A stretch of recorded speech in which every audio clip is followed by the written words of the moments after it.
जय Hind and I hope आप सभी बहुत अच्छे होंगे। तो गाइस, आज का जो हमारा लेक्चर है that is the extra ordinary lecture.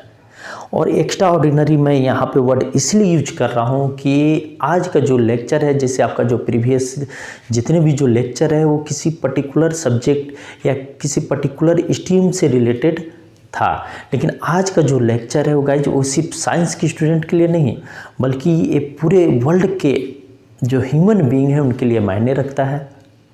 तो इसीलिए मैंने जो एक्स्ट्रा ऑर्डिनरी जो वर्ड यूज किया है वो पर्टिकुलरली अगर एक वर्ड में मैं बोलूँ, बहुत स्पेसिफिकली अगर एक वर्ड में मैं बोलूँ, तो आज जो हम लोग डिस्कस करने जा रहे हैं वो डिस्कशन है future of the world. Clear है?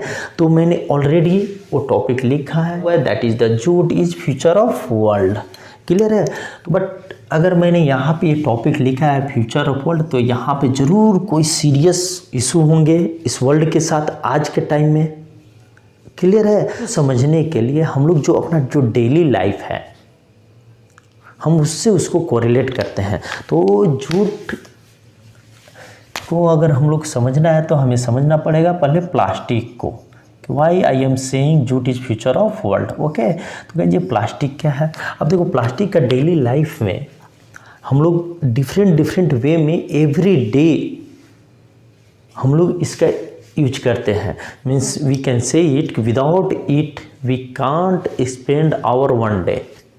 आप कहीं भी चल जाओ, आप चाहे ग्रोसरी के दुकान में चले जाओ, आप या शॉपिंग मॉल में चले जाओ, या आप कहीं भी चले जाओ, आप फल की दुकान पे चले जाओ, कहीं भी आप जब जाते हो गाइस, तो आप वहाँ से डायरेक्टली और इनडायरेक्टली आप वहाँ से क्या कैरी करके लाते हो? आप वहाँ से प्लास्टिक बैग्स कैरी करके लाते हो।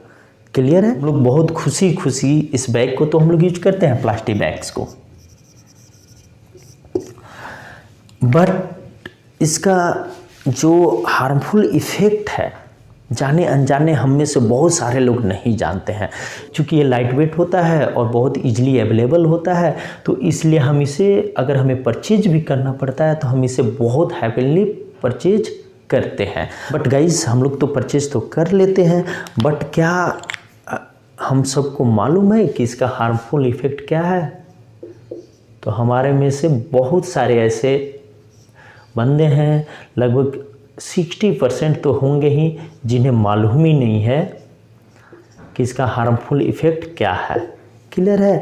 और बैग्स को हम यूज किए जा रहे हैं, बट गाइस आज का जो हमारा लेक्चर है हम उसमें ये डिस्कस करेंगे कि भाई ये जो प्लास्टिक जो बैग्स हैं वो किस तरह से हमारे इकोलॉजिकल सिस्टम के लिए, किस तरह से हमारे इन्वायरमेंट के लिए ये हार्मफुल है, और किस तरह से ये डायरेक्टली और इनडायरेक्टली जो लिविंग थिंग्स हैं, जो लिविंग ऑर्गेनिज्म हैं, उसके लिए हार्मफुल है।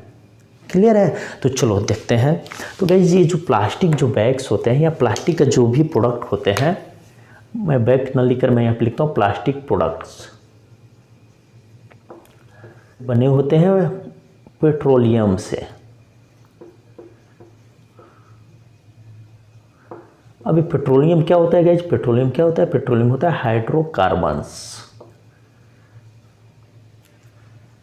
And its compound. आप ऐसे समझ लो, अगर बहुत टेक्निकली अगर हम लोग बातें करें तो hydrocarbons and its compound. Clear है? अब यहाँ पे आप देखो, अब क्या करते हो कि जैसे एक बैग है,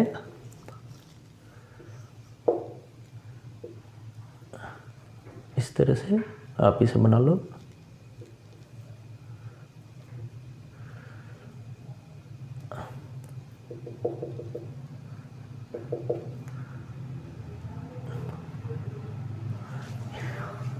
एक प्लास्टिक का बैग है,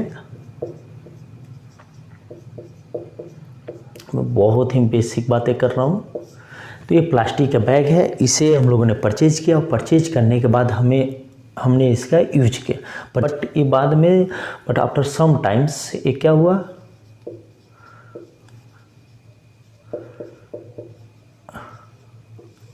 टाइम्स आफ्टर यूज। क्लियर है? हम लोगों ने इसे क्या किया, हम लोगों ने इसे एज अ वेस्ट हमने इसे फेंक दिया, थ्रो कर दिया या फॉर डिस्पोजल के लिए हमने इसे फेंक दिया। क्लियर है। अब ये जो वेस्ट है गाइज, ये जो प्लास्टिक का जो वेस्ट है,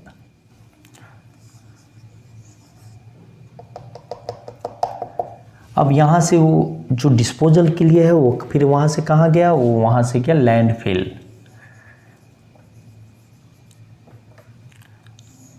क्लियर है। अब यहाँ पे बहुत सारा प्लास्टिक यहाँ पे यहाँ पे यहाँ पे यहाँ पे यहाँ पे यहाँ पे इस तरह के, ये सिर्फ आपके यहाँ की स्टोरी नहीं है, पूरे वर्ल्ड की स्टोरी है। पूरे वर्ल्ड का जो प्लास्टिक है, एवरी हाउस होल्ड का जो प्लास्टिक है वो कहाँ पे आ रहा है गाइस, वो आ रहा है डिस्पोजल के लिए। क्लियर है। बट सबसे बड़ा प्रॉब्लम क्या है यहाँ पे कि हमने तो इसे डिस्पोजल के लिए फेंक दिया, भाई हो जाएगा, फिर उसके बाद हम लोगों ने उसे फेंका तो उसके बाद हमें कोई मतलब नहीं है कि वो उसके साथ क्या हो रहा है। बट यहाँ पे हम लोग को सबसे ज़्यादा समझना इसलिए ज़रूरी है कि ये जो प्लास्टिक जो है गाइस, ये लगभग मोर देन 400 ईयर्स और even more than thousands year भी टाइम ले सकता है। किसके लिए, डिकम्पोज होने के लिए। क्लियर है। अब गाइज कोई आइटम अगर वो 1400 ईयर्स और 500 ईयर्स अगर डिकम्पोज होने में टाइम ले रहा है तो इसका मतलब क्या है कि वो इतने टाइम स्पेन में, मीन्स 500 to 1000 ईयर्स, इसके पास वो पोटेंशियल है जो हमारा जो इकोलॉजिकल सिस्टम है उसे वो इफेक्ट कर सकता है। क्लियर है। तो ये मतलब इसके पास है वो उतना ये पोटेंशियल है कि वो क्या करेगा, हमारा जो इकोलॉजिकल सिस्टम है उसे ये क्या करेगा, अफेक्ट करेगा। क्लियर है। अब इकोलॉजिकल सिस्टम को ये कैसे अफेक्ट करता है, तो इसको अगर हम लोग दूसरे सेंस में बातें करें, अब ऐसे देख लो, अगर इसको हम लोग दूसरे सेंस में बातें करें इकोलॉजिकल सिस्टम को, तो ये किस किस वे में कर सकता है, ये सॉइल पॉल्यूशन क्रिएट कर सकता है, ये वाटर पॉल्यूशन क्रिएट कर सकता है,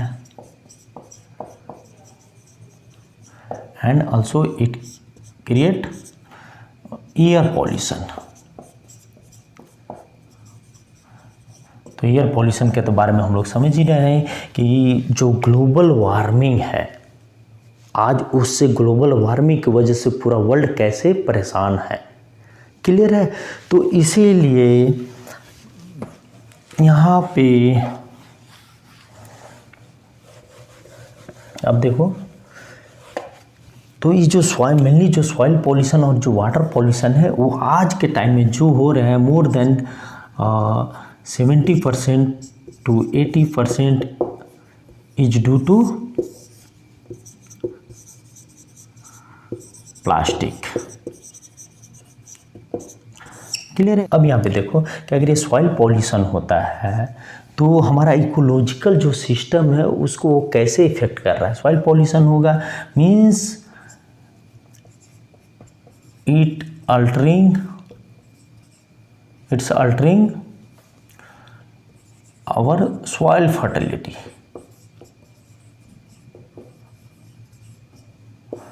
और आप समझ सकते हो कि अगर सॉइल फर्टिलिटी को ही अगर अल्टर हो रहा है तो आने वाले टाइम में जो फूड रिलेटेड जो प्रॉब्लम है, वो जो फूड क्राइसिस है, उतना उसमें इंक्रीमेंट होगा। क्लियर है। तो that is the soil fertility. अभी गाइस ये वाटर जो पॉल्यूशन हो रहा है, वाटर पॉल्यूशन बेसिकली क्या कर रहा है, वाटर पॉल्यूशन जो है गाइस, वाटर पॉल्यूशन में क्या हो रहा है, जो जितने भी जो एक्वेटिक लाइफ है उनको इफेक्ट कर रहा है। क्लियर है। तो मतलब ये जो टॉपिक है, मैं जितना भी इसके बारे में डिस्कशन करूं तो आई थिंक बहुत ही कम होगा। मैं जस्ट एक ओवरव्यू दे रहा हूं कि किस तरह से जो प्लास्टिक है हमारा जो इकोलॉजिकल जो सिस्टम है उसको वो इफ़ेक्ट कर रहा है। क्लियर है? तो इसका अब जैसे हम इसका थोड़ा कुछ टेक्निकली बात करते हैं कि प्लास्टिक के बारे में, कि प्लास्टिक कैसे हार्मफुल है हमारे लिए। क्लियर है? क्योंकि जब तक से हम इसके बारे में टेक्निकली बातें नहीं करेंगे, जब तक से इसके हम जो बिहेवियर या कैरेक्टरिस्टिक्स के बारे में बातें नहीं करेंगे, तब तक से हम उसे रियल वे में फील नहीं करेंगे। क्लियर है? तो अब यहाँ पे देखो, अब यहाँ जो गाइस ये जो प्लास्टिक होते हैं, ये क्या होता है कि जब अगर ये क्लोरीनेटेड प्लास्टिक है, क्लोरीनेटेड जो प्लास्टिक होते हैं गाइस, वो क्या करते हैं, वो जो इन्वायरमेंट है उसमें वो क्या करते हैं, हार्मफुल टॉक्सिक गैस रिलीज करते हैं। अब यहाँ पे इन्वायरमेंट की बात करूँ तो ये जो तो यहाँ पे क्या हुआ है, ये वाटर भी हो गया, वो प्लास्टिक जहाँ अवेलेबल रहेगा वहाँ पे वो रिलीज करेगा। वाटर हो गया, सॉइल हो गया, एंड देन एयर भी हो गया। क्लियर है? अब यहाँ पे क्या होता है कि ये जो प्लास्टिक है जब डिकम्पोज होने में जब 400 से 500 ईयर्स या 1000 ईयर जो टाइम लेते हैं, तो उसमें क्या करते हैं, ये अगर इस तरह का बड़ा प्लास्टिक है तो क्या करते हैं, यहाँ से वो कन्वर्ट होते हैं माइक्रो प्लास्टिक में। And then it will also convert after sometimes nano plastic, जिनका साइज 0.1 माइक्रोमीटर से भी कम होता है। क्लियर है? अब ये जो नैनो प्लास्टिक है, ये by the way of water और by the way of soil, अब यहाँ पे समझो, by the way of water और by the way of soil, वो कहाँ पे आता है by the way of soil, वो हमारा आता है फूड चेन में। क्लियर है? अभी जो और भी वाटर आता है तो ड्रिंक, जब हम करते हैं ड्रिंक वाटर में, तो ये फिर यहाँ से क्या प्रॉब्लम क्रिएट करता है, यहाँ से प्रॉब्लम क्रिएट करता है बहुत ही पोटेंशियल हार्मफुल डिजीज। क्लियर है? तो इस तरह से हम लोग सभी ने सुना होगा कि यार वो तो कोई चीज़ खाता भी नहीं था बट फिर भी उसको ये बीमारी हो गई। तो कहाँ से हुआ? ये सारे रिस्पॉन्सिबल हैं, जिसको हमें समझना बहुत ज़रूरी है, टेक्निकली भी और इथिकली भी। इथिकली इसलिए समझना ज़रूरी है कि हमें आने वाला जो जनरेशन है उसके बारे में भी हमें सोचना है। सिर्फ अपना लाइफ अच्छा से चल जाए ये हमारा पर्पस नहीं होना चाहिए। क्लियर है? अगर गाइस मैं एक एग्जांपल दे रहा हूँ कि मंगल पांडे 1857 में अगर वो पहला विद्रोह नहीं करते तो क्या 200 ईयर बाद क्या हम लोग आज़ाद होते? नहीं होते। तो उन्होंने भी एक टाइम पे स्टार्ट किया, उनको मालूम था कि अगर मैं आज स्टार्ट कर रहा हूँ तो ये जो मेरा जो आज़ादी का जो सपना है वो शायद हम नहीं देख पाए, बट मेरा जो आने वाला जो जनरेशन है वो देख पाएगा। तभी जाकर आज हमें एक ऐसा जो फ्रीडम वाली जो लाइफ है हम जी रहे हैं। क्लियर है? तो उसी प्रकार से हमें भी आने वाले जनरेशन के बारे में सोचना पड़ेगा। अब यही इथिक्स बोलता है, आप लाइफ में कितने भी सक्सेस हो जाओ, बट अगर आपने आने वाले जनरेशन के बारे में नहीं सोचा तो आपका जो सक्सेस है वो सक्सेस इज नथिंग। क्लियर है? तो चलो, तो यहाँ पे तो हम लोगों ने समझ लिया कि इस तरह से जो प्लास्टिक है वो हमारे लिए कितना हार्मफुल है। क्लियर है? तो भाई अब हमें तो डेली लाइफ भी जीना है। यही है कि ठीक है मैं इथिकली समझ गया। आप बोलोगे कि चलो मैं तो इथिकली समझ गया कि हाँ सर प्लास्टिक तो हमें यूज नहीं करना चाहिए, बट सर हम डेली लाइफ में फिर क्या यूजेज करें? बोलोगे कि सर जो डेली लाइफ का जो रिक्वायरमेंट है फिर उसको कैसे फुलफिल करें? गाइस मैं ये नहीं बोलता कि आप अगर ये प्लास्टिक अगर आप अपने डेली लाइफ में 100% यूज कर रहे हो तो आप सारे मैंने को नील कर दो। It's not possible. But at least आप यहाँ पे 50 to 60% मूव ऑन कर सकते हो। कहाँ पे आप आ सकते हो? जूट एंड इट्स प्रोडक्ट पे।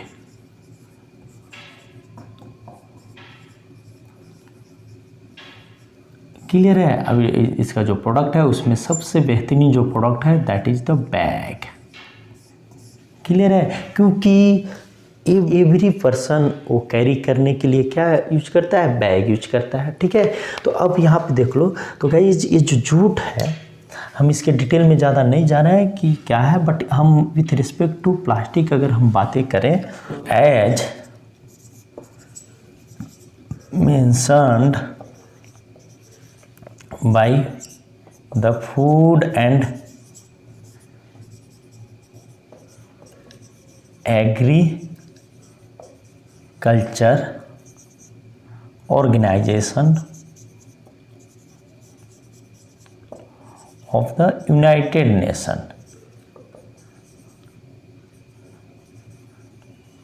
Nation, jute is 100% biodegradable and recyclable.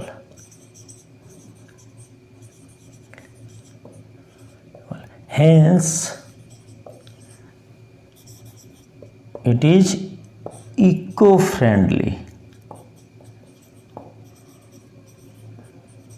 और environmentally friendly।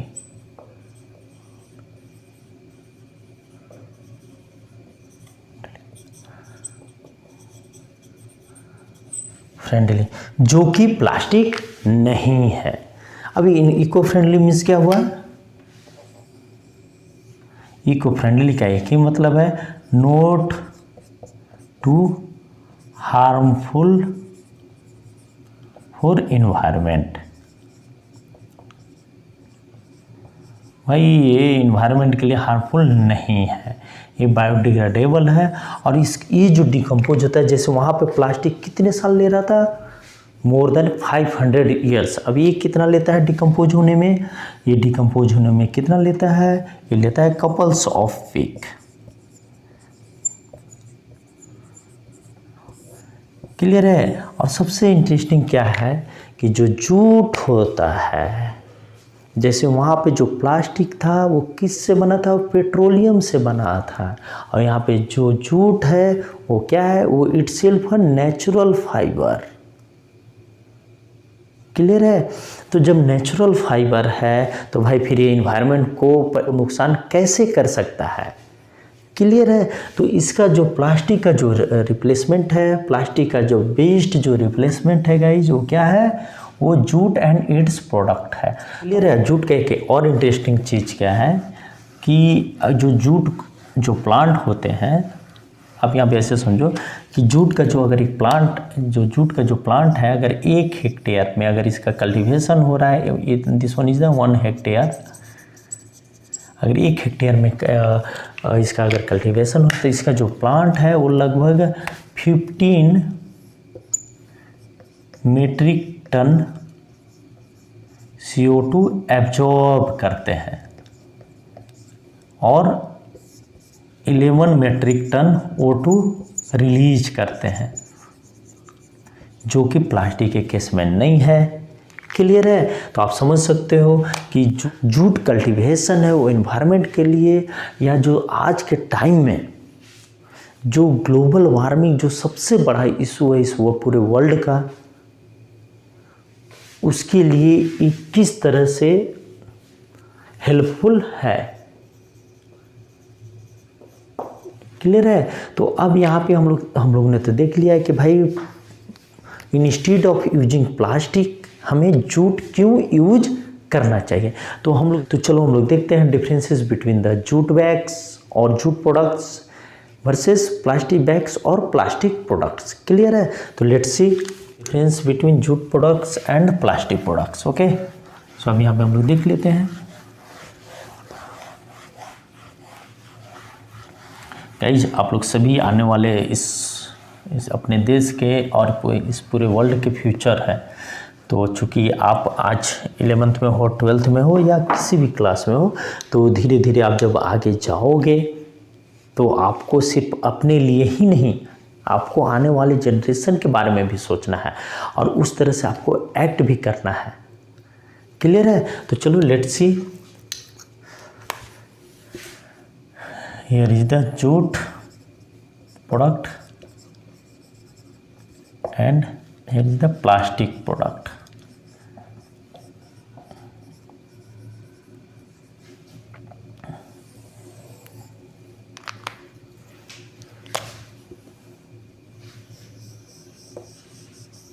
चलो तो हम लोग डिफरेंसेस हम लोग थोड़ा देख लेते हैं। What is the jute product and versus plastic product. अभी आप देखो, जूट जो प्रोडक्ट है भाई वो क्या है, biodegradable and eco friendly and extremely strong natural fibre. ये क्या है, नॉन बायोडिग्रेडेबल है। क्लियर है? तो यहीं पे इसका ड्रॉबैक है। अभी यहाँ पे देखो, made of naturally grown jute. जो जूट प्रोडक्ट होता है अभी किससे बनता है गाइज, ये बनता है पेट्रोलियम से, hence depleting important non renewable sources of energy. क्योंकि पेट्रोलियम जो है वो जो सोर्स ऑफ जो एनर्जी है वो क्या है, हमारे जो अर्थ पे वो लिमिट क्वांटिटी में ही अवेलेबल है। इसलिए वो क्या कर रहा है, वो धीरे धीरे जो non renewable sources of energy है उसको डिप्लीट कर रहा है। क्लियर है? जो जूट प्रोडक्ट है उसका लो CO2 फिंगरप्रिंट है, लो वाटर फिंगरप्रिंट है। और इसका जो जूट जो प्रोडक्ट होता है, जैसे कि अगर यहाँ पे मैं बात करूँ जूट बैग का, क्लियर है, that is also a jute product. तो यहाँ पे जो no potential harmful effect on environment. Clear है? Pulse of week to decompose. जबकि इसमें क्या है, जितने भी आज की जो टाइम में है, जो सॉइल पॉल्यूशन है या जो वाटर पॉल्यूशन है, इवन जो एयर पॉल्यूशन भी है, उसमें सबसे ज़्यादा जो रिस्पॉन्सिबल है वो क्या है गाइस, वो रिस्पॉन्सिबल है प्लास्टिक बैग्स। क्लियर है? यहाँ तक कि जब हम इसे बर्न करते हैं प्लास्टिक को, तो यहाँ से क्या निकलते हैं, वो ग्रीन हाउस जो गैस होते हैं वो निकलते हैं, और जो कि रिस्पॉन्सिबल है किसके लिए, ग्लोबल वार्मिंग के लिए। क्लियर है? इसलिए ये हर तरह से जो प्लास्टिक है, चाहे वो सॉइल पॉल्यूशन हो, चाहे वो वाटर पॉल्यूशन हो, या क्यों ना वो एयर पॉल्यूशन हो, हर तरह से हमारा जो इकोलॉजिकल जो सिस्टम है, हमारा जो इन्वायरमेंट है, या हमारा जो वर्ल्ड है, उसे इफेक्ट कर रहा है। क्लियर है?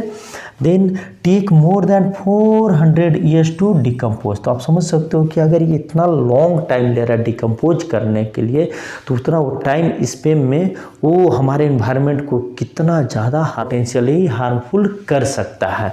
तो आई थिंक इसलिए इथिकली भी, और हमें सिर्फ ये इंतज़ार नहीं करना चाहिए कि जब गवर्नमेंट एक बैन लगाएगी तब जाकर, जब प्लास्टिक पे बैन लग जाएगा तभी हम प्लास्टिक का यूज करना बंद करेंगे। तो ऐसा कुछ नहीं है। बहुत सारी चीज़ें जो है वो हमारे ऊपर डिपेंड करता है। तो I hope after watching this video आपको समझ में आया होगा कि हमें आने वाले जनरेशन को भी सेव करना है। हमारे जो आने वाला जो जनरेशन है उनके लिए भी हमें सोचना है। तो इथिकली जहाँ पॉसिबल है, हम सिर्फ गवर्नमेंट के डिसीजन पे डिपेंड नहीं करेंगे। जहाँ पॉसिबल है हम कोशिश करेंगे कि हम प्लास्टिक या प्लास्टिक रिलेटेड जो प्रोडक्ट है, या जो प्लास्टिक से बना हुआ जो प्रोडक्ट है, उसका यूजेज कम से कम करें। अगर हमें यूज करना भी है उसके रिप्लेसमेंट में, तो हम डायरेक्टली मूव कहाँ करें, हम मूव करेंगे जूट की तरफ। तो आज हमारे मार्केट में, अगर इंडियन जो मार्केट है उसमें जूट प्रोडक्ट्स बहुत इजी वे में अवेलेबल है। तो इथिकली आप या प्लास्टिक से हटकर आप स्विच करो जूट प्रोडक्ट की तरफ। क्लियर है? और इस तरह से हम इस पूरे वर्ल्ड को और आने वाले जो न्यू जनरेशन है, आने वाले जो फ्यूचर जनरेशन है, हम उसको सेव कर सकते हैं। तो आई होप ये वीडियो आपको पसंद आया होगा। That is the different from the science subject. तो चलो आपने भी इसको एंजॉय किया होगा, क्योंकि कल के दिन में आप सभी जो स्टूडेंट हैं वो आने वाले टाइम में इस इंडिया के और इस वर्ल्ड के फ्यूचर हैं।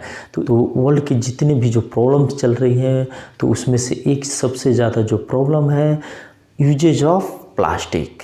तो यूजेज ऑफ प्लास्टिक के बदले में हम क्या यूज कर सकते हैं, हम सिंपली जूट प्रोडक्ट यूज कर सकते हैं। अपने इंडिया में तो कम है, बट जितने भी जो यूरोपियन कंट्रीज़ हैं, जितने भी जो अदर कंटिनेंट हैं, चाहे आप साउथ अमेरिका की बात कर लो, नॉर्थ अमेरिका की बात कर लो, ऑस्ट्रेलिया की बात कर लो, या आप यूरोप की बात कर लो, वहाँ पे सारे लोग इतने ज़्यादा अवेयर हो चुके हैं कि वहाँ पे जो गवर्नमेंट है वो डिसीजन ले पा रही है प्लास्टिक बैन पे। बट इंडिया की कहानी थोड़ा अलग है, क्योंकि अगर गवर्नमेंट कोई डिसीजन लेती है तो हम लोग उससे पहले जो अपने पास जो रिसोर्सेस अवेलेबल हैं हम लोग ये बंदी करते हैं, वो बंदी करते हैं। अब इस तरह से हम लोग खुद का ही नुकसान करते हैं। तो चलो हम लोग गवर्नमेंट के डिसीजन का इंतज़ार न करके हम लोग खुद से एथिकल वे में सोचेंगे कि भाई प्लास्टिक के जगह पे हमें जूट प्रोडक्ट या जूट बैग ही यूज करना है, और इस तरह से हमें वर्ल्ड को आगे बचाना भी है। क्लियर है? तो चलो बहुत अच्छे से पढ़ाई करो। जय हिंद, जय भारत।